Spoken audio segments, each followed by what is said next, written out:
আপোনাৰ অৰ্থ কম থাকক, আপোনাৰ যোগ্যতা কম হওক, কিন্তু আপোনাৰ কথা, ব্যৱহাৰ আৰু আপোনাৰ আচৰণ যেন সুন্দৰ হওক।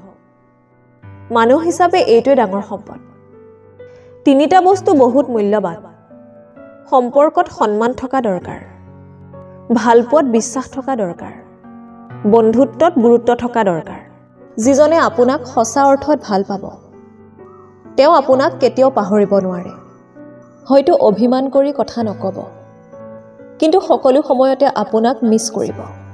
স্বাৰ্থও শেষ, ভালপোৱাও শেষ।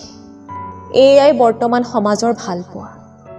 আপুনি নিজেই এবাৰ কথা ক'বলৈ বন্ধ কৰি চাওকচোন, তাৰ পিছত দেখিব বহু আপোন পৰ হৈ গৈছে আপোনাৰ পৰা।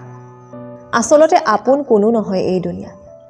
মন কেতিয়াও নাভাঙে, যিটো ভাঙে সেইটো হ'ল বিশ্বাস।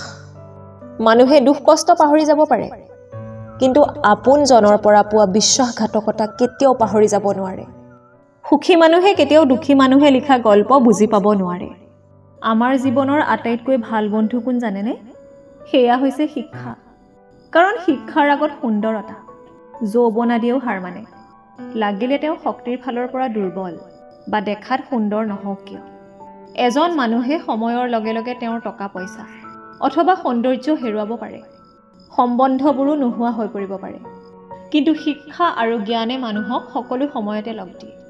বৰঞ্চ সময়ৰ লগে লগে শিক্ষা বাঢ়িহে যাব। আপোনাৰ পৰা কোনেও কাঢ়ি ল'ব নোৱাৰে। কেতিয়াবা আমি অন্য ব্যক্তিৰ ভুলবোৰৰ পৰাও বহুত কথা শিকিব পাৰোঁ, কিয়নো কেতিয়াবা আমি কৰি অহা ভুলবোৰ দেখা নাপাওঁ। গতিকে আশে পাশে থকা ব্যক্তিসকলৰ পৰা শিকি নিজৰ ভুলবোৰ উলিয়াই শুধৰাব পাৰোঁ। এইটো প্ৰয়োজনীয় নহয় যে কেৱল নিজৰ পৰাই শিকিম। আপুনি যদি জীৱনত কিবা এটা কৰিম বুলি ভাবি আছে, তেন্তে কামটো কৰাৰ আগত নিজকে আপুনি এই তিনিটা প্ৰশ্ন কৰি লওক। প্ৰথমতে, মই এই কামটো কিয় কৰিব লৈছোঁ? দ্বিতীয়তে, কামটোৰ পৰিণাম কি হ'ব পাৰে? আৰু তৃতীয়তে, কামটোত কেনেকৈ সফল হ'ম? যেতিয়া আপুনি নিজকে এই তিনিটা প্ৰশ্ন কৰিব আৰু তাৰ পৰা এটা ভাল উত্তৰ লাভ কৰিব, তেতিয়াহে কাম বা পৰিকল্পনাটো আৰম্ভ কৰিব। হেৰাই যোৱা সকলোবোৰ বস্তু ঘূৰাই পোৱাৰ সম্ভাৱনা থাকে, কিন্তু সময়ৰ সৈতে হেৰাই যোৱা বিশ্বাস আৰু সম্পৰ্ক কেতিয়াও ঘূৰি নাহে। একেলগে মিলি পৰিস্থিতিৰ লগত যুদ্ধ কৰাটো একতা, আৰু বেয়া পৰিস্থিতি দেখি লগ এৰি দিয়াটো বিশ্বাসঘাতকতা। জীৱনটো এটা সৰল অংকৰ দৰে নহয়, যে য'ত সুখবোৰ যোগ হয়, দুখবোৰ বিয়োগ হয়, হাঁহিবোৰ পূৰণ হয়, বেদনাবোৰ হৰণ হয়, বাকী থাকে মাত্ৰ আশা, যি কেতিয়াও শেষ নহয়। বস্তুবোৰ সলনি হয়, চিনাকিবোৰ অচিনাকি হয়, কিন্তু জীৱন কাৰোৰে বাবে থমকি নৰয়। সেইবাবে কোনো কথাৰ বাবে ৰৈ নিদিব, আগবাঢ়ি যাওক সদায়। দুখ সহ্য কৰিব পৰাজনে ভৱিষ্যতে সুখী হ'ব পাৰে, কিন্তু আনক দুখ দিয়াজনে ভৱিষ্যতে কেতিয়াও সুখী হ'ব নোৱাৰে।